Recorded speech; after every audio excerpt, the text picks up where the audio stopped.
Telangana housing board ద్వారా లబ్ధిదారులకు కేటాయించిన ఇళ్లు ప్లాట్లకు సంబంధించి పెండింగ్ లో ఉన్న సుమారు 5,000 రిజిస్ట్రేషన్లను త్వరితగతిన పూర్తి చేయాలంటూ గృహ నిర్మాణ రెవెన్యూ మంత్రి పొంగులేటి శ్రీనివాసరెడ్డి అధికారులను ఆదేశించారు.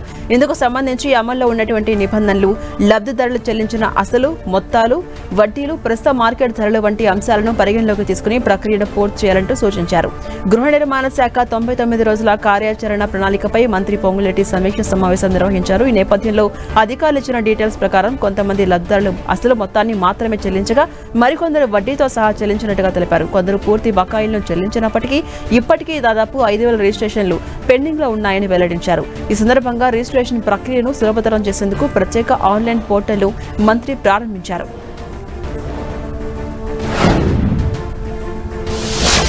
దేశంలో గత కొంతకాలంగా పెరుగుతున్న చమురు ధరల సెగతో ఇబ్బంది పడుతున్న సామాన్యులకు కేంద్ర ప్రభుత్వ వర్గాల నుంచి భారీ ఊరట లభించింది. అంతర్జాతీయంగా ముడి చమురు సరఫరాలో ఏర్పడ్డ అడ్డంకులు తొలగిపోతుండటంతో సమీప భవిష్యత్తులో పెట్రోల్, డీజిల్ ధరలు పెరిగే ప్రసక్తి లేదని అధికారులు స్పష్టం చేశారు. ముఖ్యంగా ప్రపంచ చమురు రవాణాలో కీలకమైన హార్మోజ్ జలసంధిపై నెలకొన్న ఉత్కంఠ తగ్గుముఖం పట్టడం ఇందుకు ప్రధాన కారణం. పొరుగు దేశాలపై ఎలాంటి దాడులు చేయబోమని ఇరాన్ హామీ ఇవ్వడంతో ఆ మార్గం ద్వారా రవాణా త్వరలోనే సాధారణ స్థితికి చేరుకోబోతోంది.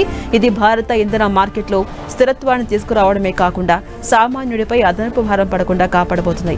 భారత్ తన ఇంధన అవసరాల కోసం కేవలం హార్మోజ్ జలసంధి మార్గంపైనే ఆధారపడకుండా ప్రత్యామ్నాయ మార్గాల ద్వారా కూడా క్రూడ్ ఆయిల్ దిగుమతులను గణనీయంగా పెంచింది. గతంలో ఇతర మార్గాల ద్వారా దిగుమతులు 60% ఉండగా ఇప్పుడు వాటిని 70% పెంచడం ద్వారా దేశంలో ఇంధన నిల్వలు మెరుగుపడ్డాయి. సినీ ప్రియులకు తెలంగాణ హైకోర్టు గుడ్ న్యూస్ చెప్పింది. సింగిల్ స్క్రీన్ థియేటర్స్ లో పార్కింగ్ ఫీజును రద్దు చేసింది. ఈ మేరకు గతంలో ప్రభుత్వం జారీ చేసిన జీవో నంబర్ 121ని హైకోర్టు సస్పెండ్ చేసింది. మల్టీప్లెక్స్ మాదిరిగానే సింగిల్ స్క్రీన్ థియేటర్స్ లో కూడా ఆడియన్స్ ను ఉచిత పార్కింగ్ సదుపాయం కల్పించాలంటూ ఆదేశించింది. దీంతో ఇకపై థియేటర్ కు వెళ్లి సినిమా చూడాలి అనుకునేవారు ₹20 పార్కింగ్ ఫీజు చెల్లించాల్సిన అవసరం లేదు. సాధారణంగా మాల్స్, మల్టీప్లెక్స్ లకు వెళ్లినప్పుడు కస్టమర్లకు ఫ్రీ పార్కింగ్ సౌకర్యం కల్పించాల్సి ఉంటుంది. కానీ 2021లో సింగిల్ స్క్రీన్ థియేటర్లు ప్రభుత్వాన్ని ఆశ్రయించాయి. సింగిల్ స్క్రీన్ థియేటర్స్ లో పార్కింగ్ ఫీజు వసూలు చేసుకునే వెసులుబాటును కల్పించాలంటూ కోరాయి. సానుకూలంగా స్పందించిన సర్కార్ సింగిల్ స్క్రీన్ థియేటర్ల యాజమాన్యానికి పార్కింగ్ ఫీజు వసూలు చేసుకునే అవకాశం కల్పిస్తూ ఈ మేరకు 121 జీవోను జారీ చేసింది.